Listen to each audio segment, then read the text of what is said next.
What he meant by this dictum was introspect, reflect. Mahesh's father is an economics professor. Yesterday, he gave a lecture to Mahesh, think before you act. And today, this professor goes in Tangi market and buys 1 dozen Malpura mangoes costing 2,500 rupees. Mahesh asks mother, Mama, where does his economic sense prevail? Inconsolable. I just can't understand. Who are my fake friends? Who are my real friends? I can't. Teacher, can you please help me? I can't make out, I can't distinguish between the real world and the fake world. Good evening, respected judges, Mr. Zingre, and all the Rotarians, and my dear ladies and gentlemen. Today, I stand before you. I lost my parents when I was just 3 years. Nana took me in. Over the years, Nana nurtured me. She would fry the best fish using plain coconut oil. Nana was my first teacher. She would often quote Aristotle's words to me. It is the mark of an educated mind to be able to entertain a thought without accepting it. Respected members of the jury, ladies and gentlemen, how many of you here have or had a Nana like mine? Raise your hands. Ladies and gentlemen, Nana's teachings were simple but profound. Information is power. What wouldn't we give to know it all? And when this power is on the palm of your hands, what wouldn't you do to use it all? And the reservoir of this information is none other than media. We, the people of this world, are divided geographically yet unified by media. Media, in its print, mass, and social forms, play an instrumental role. A rooster sits facing east on a sloping hill, while the wind blows forcefully from the west. If the rooster lays an egg, on which side of the slope will the egg roll down?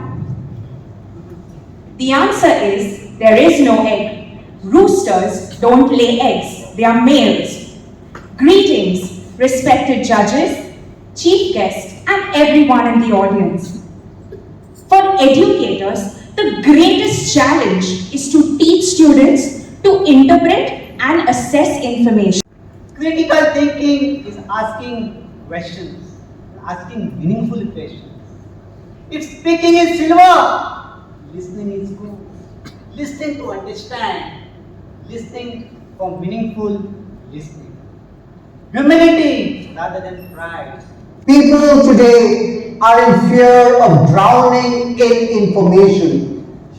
But because they've been taught that information is useful, they are more willing to drown than they need be, writes Idris Shah in his book Reflections.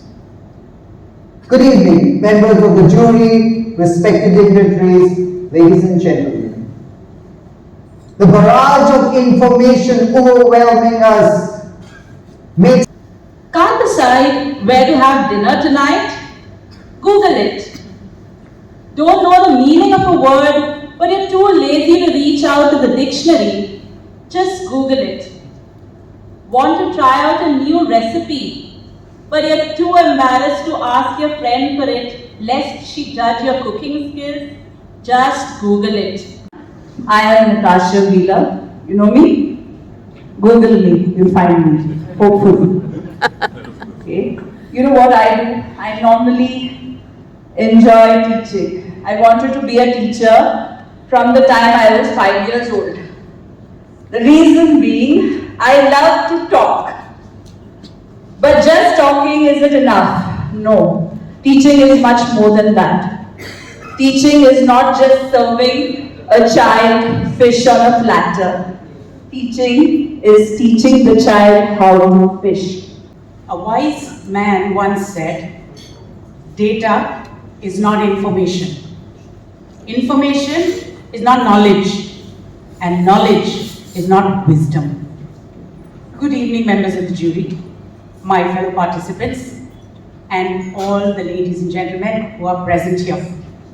In the prevalent era, where everyone has an access to the mobile phone and affordable data plans, at the mere click of a button, one is inundated. Illiteracy is not about not learning to read or write, but illiteracy is when someone is unwilling or cannot learn, unlearn and relearn. This is a quote by the famous American writer Alvin Toffler.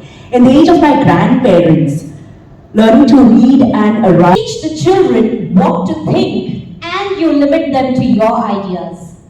Teach the children how to think and you get the unlimited ideas, says Sandra Parks.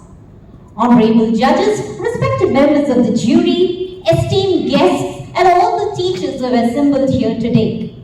I feel privileged to stand before you and express my views on the topic, teaching critical thinking and media literacy in the age of information overload. Would you imagine a 4-burner gas stove for me? Rice cooking on one burner, a prawn curry simmering on the other, fish and vegetables cooking on the remaining 2. But the flame is too high and suddenly the rice boils over, the prawn curry is bubbling furiously, the vegetables are getting burnt and the fish is getting charred and everything is going to go up in flames. Well, that is my understanding of information overload. Everything, everywhere, all at once. To write an essay on nature. Alexa, how do I make a science project on vermicompost? Yes, you heard me right. This is the new normal, isn't it? Today we live and learn in an technology-driven environment where each and every decision is influenced by the media. Moreover, the advances in the mobile technology has allowed people to do almost everything that one can do with a computer. Now, if I had to rephrase this, I would have rather put it like this. We live in a media-saturated environment. Am I audible? Am I audible? Yes. Well, this were the 3